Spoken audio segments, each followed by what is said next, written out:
दोस्तों, रात के 9 बज चुके हैं। मैं हूं प्रज्वल गौतम और आप देख रहे हैं प्रश्नवार। आज प्रश्नवार में बात होगी प्रधानमंत्री नरेंद्र मोदी की, जो पिछले 3 दिनों से संसद तो पहुंच रहे हैं ऐसा दावा है, लेकिन लोकसभा के अंदर नहीं आ रहे, लेकिन दनादन वीडियोस बनाए जा रहे हैं। हर एक वीडियो में अगर आप जाकर देखेंगे तो झलक नजर आएगी और थोड़ी सी बेचैनी भी कि आखिर जो एक नीति, रीति, रिवाज तैयार किया गया था इस मोदी सरकार की तरफ से कि चाहे कितनी बड़ी घटना हो जाए, कोई इस्तीफा नहीं देगा, मर्जी मोदी शाह की होगी, तभी उस मंत्री को मंत्रालय से बाहर किया जाएगा। लेकिन ये कल के बच्चों ने, जी हां, ऐसे ही शब्दावली का इस्तेमाल करते हैं ये बीजेपी के नेता, कल के बच्चों ने सरकार को घुटने के बल ला दिया। वो बेचैनी लगातार उनके चेहरे पर नजर आती है। कभी जेनजीज को अपना बताने की कोशिश होती है, तो कभी यह बताया जाता है कि मैं देश का प्रधानमंत्री हूं, एहसास दिलाया जाता है कि चाहूं तो बहुत कुछ हो सकता है, लेकिन जाओ माफ किया। ताजा वीडियो जो उनकी सामने आई है वो इसी तरफ इशारा करती है। वो बात अलग है कि पूरा का पूरा गोदी मीडिया, जिसे मैं गिद्ध मीडिया भी कहता हूं, यकीन मानकर चलिए पैरोकारी में, चाटुकारिता में जुट गया है। लेकिन आज सवाल उन बच्चों के साथ साथ उन नेताओं का भी होगा। हिसाब उन नेताओं से भी पूछा जाएगा जो इन्हीं की पार्टी से ताल्लुक रखते हैं। सवाल यह है कि जिन छोटे छोटे बच्चों की तरफ से दी जा रही गालियों के एवज में उन पर एफआईआर दर्ज करके उनसे माफी मंगवाई जा रही है, क्या यह स्थिति कभी उन अधेड़ उम्र के बदतमीज और बदमिजाज नेताओं के सामने आई है जिन्होंने टीवी से लेकर सार्वजनिक मंच पर संसद के अंदर गालियां दी हैं? क्या उनमें न शरारती व्यक्ति, शरारती अधेड़ उम्र का आदमी, शरारती नेता यह नजर नहीं आया मोदी को? और इस देश की गोदी मीडिया को कभी इस बात पर शर्म नहीं आई?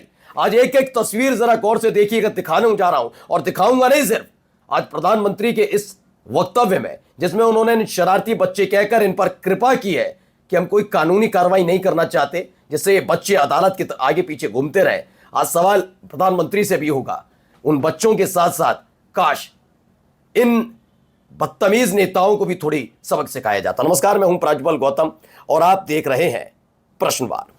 तो सबसे पहले प्रधानमंत्री नरेंद्र मोदी साहब का ये बयान सुनिएगा, क्या कह रहे हैं जरा सुनिए पहले।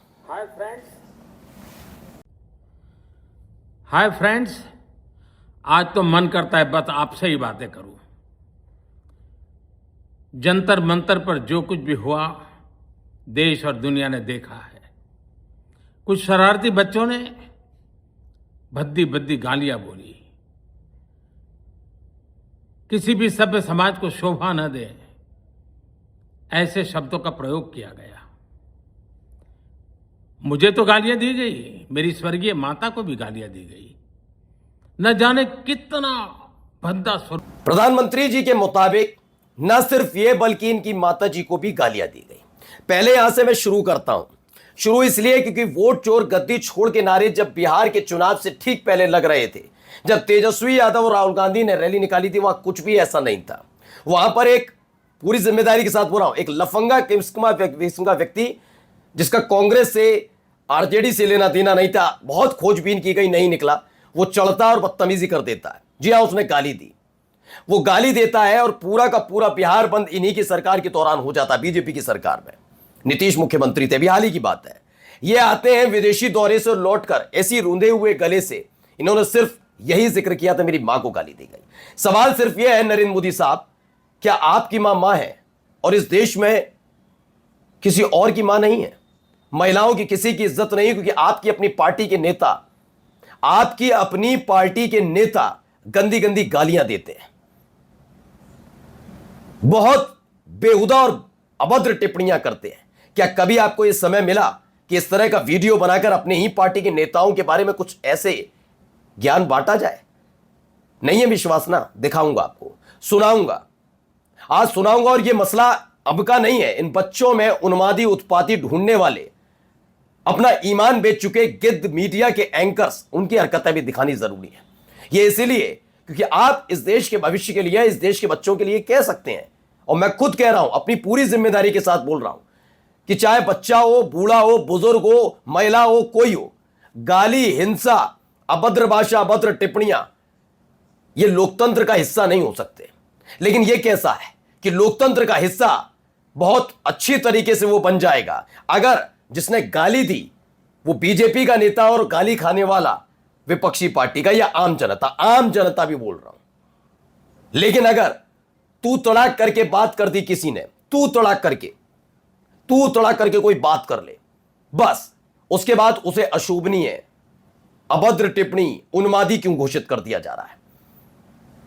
मोदी जी ने अपने इस वीडियो में, तकरीबन 2.5 मिनट की इस वीडियो में, उन बच्चों को समझाया नहीं है, बल्कि नैतिकता के आधार पर, यह बताने की, ताकत के आधार पर बताने की कोशिश की है, मैं प्रधानमंत्री हूं, चाहूं तो कानूनी कार्रवाई में फंसा सकता हूं। हां, एक तरफ दयालु कृपालु दिखा रहे हैं, जरा मुझे सुनिए, मैं कहूं कि आप मुझे गाली दे रहे हैं, चाहूं तो मैं आपको कानूनी पचड़े में फंसा सकता हूं, लेकिन नहीं, मैं ऐसा नहीं करूंगा। यानी कि मेरी मंशा यह हो सकती है, मेरी ये मंशा थी मन में, है ना, हाँ या ना। अब आते हैं जरा, क्या ये वाला ज्ञान कभी इनको दिया गया? धीरे धीरे करके जरा सुनते चलिए। जो अभी मेरी आदरणीय मां को गाली दी गई टाइप बात कर रहे थे, ये जो गाली है किसको लग सकती है, जरा सुनिएगा। पूरी नहीं सुनवा पाएंगे, बीप लगाएंगे, लेकिन सुनिएगा। ये इनकी पार्टी के संस्कारी नेता, सुनिए।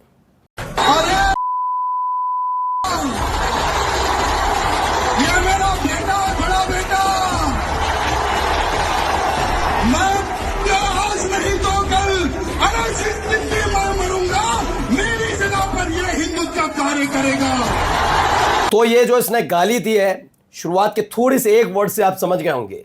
मोदी जी, आप बता सकते हैं आपका तंत्र, आपका आईटी सेल, ये किसके लिए हो सकता है?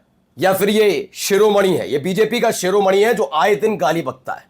मैं ऐसे ही बोलूंगा, जिन बच्चों से आप उम्मीद कर रहे हैं, ये लाठियां पड़ने के बाद, उन पर वाटर कैनन का इस्तेमाल होने के बाद, उनकी आवाज को अनसुना करने के बाद, उन पर आंसू गैस के गोले छोड़े जाने के बाद, उन पर पैलेट गन का इस्तेमाल होने के बाद भी वो मोदी गुणगान करें, मोदी मोदी मोदी मोदी मोदी करें। उधर एक तरफ ऐसे भी लोग हैं जिनके पास पूरी पावर है। आज तक ऐसी कोई एक्टिविटी राजा सिंह के साथ नहीं हुई होगी जो स्थिति जंतर मंतर बच्चों के साथ हुई। लेकिन उनसे कहते हैं कि आप पिटो, कुटो, मार खाओ, पैलेट गन से जख्मी हो या आंसू गैस के गोले तुम पर छोड़े जाएं, आप इज्जत से बात करोगे। यानी आपको प्रदर्शनकारी, संस्कारी चाहिए, और अपनी पार्टी के नेता ऐसे। क्या है ये शिरोमणि? बीजेपी शिरोमणि। अभी ये तो पहला दिखाया, अब दिखाता हूं दूसरा, जरा ये देखिए। दूसरा शिरोमणि बीजेपी का। इंदिरा गांधी तलवे तुम चाटते हो, तेरा बाप चाटता है, तेरी मां चाटने वाली है, तुम्हारा खानदान। ये दूसरा है, ये बीजेपी का प्रवक्ता प्रेम शुक्ला। प्लीज इनका फेडर डाउन। बात मसला सिर्फ बीजेपी का नहीं है कि बीजेपी शिरोमणि में मोदी जी से सवाल पूछूं। इसी आज तक पर बैठकर इस आदमी ने गाली दी, मां बहन की गालियां दी, कांग्रेस के प्रवक्ता को दी, बस यही तो है ना। बाकी आज भी आप इसी व्यक्ति को बीजेपी के प्रवक्ता के तौर पर इसी चैनल में महिला एंकर के सामने बैठकर डिबेट करते देखेंगे। शर्म आती है? इको सिस्टम की बात करते हो, नैतिकता, औधेड़ उम्र के हैं सारे, इनके लिए क्या प्रयास किया गया, इनके लिए कैसे समझाइश हुई, जरा ये क्यों ले रहे हैं? मोदी साहब सिरे नहीं ले रहे हैं, सिरे ले रहे हैं देश के वैज्ञानिक। उग्रवादी सिरे ले रहे हैं। ये रमेश बिदूड़ी है, फिलहाल मौजूदा तौर पर सांसद नहीं है। बात बात पर आहत हो जाने वाले लोकसभा के स्पीकर ओम बिरला साहब ने इन्हें बड़े प्यार समझाया, बाबू नहीं, आज की बात मत करना, बस बात खत्म। इसने कितनी गंदी गाली दी थी और ये गाली किसको लगती है, जरा गाली विशेषज्ञों की टीम बताएगी इस बारे में। मैंने कहा ना कि इन संसद के अंदर रमेश बिधूड़ी के साथ ऐसा कुछ नहीं हो रहा था जैसा जंतर मंतर पर बच्चों के साथ हुआ। प्रेम शुक्ला के साथ आज तक के स्टूडियो में बैठकर ऐसा कुछ नहीं हुआ था जैसा जंतर मंतर पर बच्चों के साथ हुआ। ना ही राजा सिंह के साथ ऐसा कुछ हुआ था जैसा जंतर मंतर पर बच्चों के साथ हुआ। लेकिन जिन बच्चों पर लाठियां बरसाई जा रही हों, उनसे उम्मीद की जाएगी आपको पूरी शराफत के साथ रहना। फिर भी मैं कह रहा हूं, किसी को गाली गलौच नहीं करनी चाहिए, अभद्र टिप्पणी नहीं करनी चाहिए। लेकिन ये कैसा दोहरा मापदंड है भाई कि आपकी अपनी पार्टी के गाली शिरोमणियों पर आप प्यार और आशीर्वाद बरसाएं, और जैसे ही मामला आप पर आ जाए तो नाम अपनी मां का लेकर मामले को मोड़ दिया जाए। मैं फिर कहता हूं, आपका सम्मान, आपके परिवार का सम्मान, महिलाओं का सम्मान, यहां के तक की छोटे बच्चों तक का भी सम्मान बहुत सर्वोपरि है इस देश के लिए। लेकिन सवाल सिर्फ इतना है कि दोहरा मापदंड क्यों? दोहरा मापदंड का सवाल सिर्फ इनसे नहीं होगा, सवाल कुछ ऐसे भी हैं। ये देखिए, आती हैं रूबिका दीदी, बचपन में गलतियां होती हैं, ओके, सजा देना, अदालतों के चक्कर कटवाना, समाज में प्रताड़ित करने से परिस्थितियां नहीं बदलेंगी। मैं बच्चों को माफ कर देना चाहता हूं। ये मैडम जी बताती हैं कि क्या क्या मोदी जी ने कहा है। जिस बच्ची से माफी मंगवाई जा रही है वो वीडियो नहीं पहुंच पाई क्या आप तक या मोदी जी तक? क्या कभी राजा सिंह को, रमेश बिदूड़ी को, प्रेम शुक्ला को ऐसे माफी मांगते हुए देखा है? क्या आपने रिद्धिमा शर्मा और उसके गुट के लोगों को माफी मांगते देखा है, जो इस देश के राष्ट्रपिता के साथ बदतमीजी करते हैं और इन्हीं की पार्टी का नेता नहीं, इन्हीं की पार्टी व इन्हीं की कैबिनेट में शामिल जेपी नड्डा भारत मंडपम में उनका स्वागत करते हैं? क्या किसी की छाती पर सांप लौटा? नहीं। क्या सुधीर चौधरी से पूछिए, इस वीडियो के बाद अभिजीत दीपके कितना छोटा लगने लगा है। चलो माफ किया, हाँ वाकई अभिजीत दीपके छोटा लगने लगा है और उस आदमी क्या बात करे, वो आम लड़का। लेकिन इस जो तमाम वीडियोस निकल कर आ रही है ना, उसके बाद इस देश के संवैधानिक पदों पर बैठे हुए लोग और उनसे सवाल पूछने वाले सब छोटे नजर आने लगे हैं कि छोटे छोटे बच्चों के साथ क्या किया जा रहा है। इस देश के अंदर एक गैंग खड़ा कर दिया गया है जो जब चाहे जैसे चाहे गालियां बक सकता है। मैं ऐसे नहीं कह रहा, जंतर मंतर खत्म होने के बाद कराट प्लेस पर कैसे कैमरे लेकर खुलेआम गंदी गंदी गालियां देकर लोगों को पीटा जा रहा था। सुधीर चौधरी तब तुम्हें याद नहीं आया? आइए, हर्षवर्धन त्रिपाठी कहते हैं, प्रधानमंत्री नरेंद्र मोदी ने अच्छा किया। मेरा मानना है कि अपराधी तत्वों को छोड़कर सबको माफ कर देना ही चाहिए। हाँ, अगर कोई बार बार ऐसी अभद्रता करता है तो उसे थोड़ा सबक मिले। बाकी अच्छा है पीएम नरेंद्र मोदी स्वयं बच्चों को माफ करने की बात कर रहे हैं। कानूनी कार्रवाई में उनको अब नहीं फंसाना चाहिए। आप जानते हैं इस पर फंसाने वाली बात क्यों नहीं है? मैं कहता हूं फंसा कर देख लें। इनको पता है कि उसके बाद फिर से जेनजीज उतरेंगे, सवाल पूछा जाएगा उस तमाम गुट के शामिल लोगों का जिनका सम्मान भारत मंडपम में जेपी नड्डा कर रहे थे, सरकार कर रही थी, बीजेपी कर रही थी। वो लफंगे कब पकड़े जाएंगे? ये फंसते नजर आएंगे। ये दयालु कृपालु दिखाने का नौटंकी कहीं और हो तो ज्यादा बेहतर है। क्षमा बड़न को चाहिए, छोटन को उत्पात। बस यही काफी है चित्रा त्रिपाठी जी। सच में मैं मान गया, आप वाकई पत्रकार हैं, महिला पत्रकार हैं। कम से कम ऐसा ही कुछ रमेश बिदूड़ी, ऐसा ही कुछ उन बदतमीज बच्चों के लिए लिखते हैं, जिसमें से नाम एक तो लेके बता रहा हूं, रिद्धिमा शर्मा जैसे लोगों के लिए जो गालियां गलौज करते हैं, राष्ट्रपिता को अपमानित करते हैं। कभी आप राजा सिंह के लिए, कभी आप प्रेम शुक्ला के लिए लिखती हैं। नमस्कार।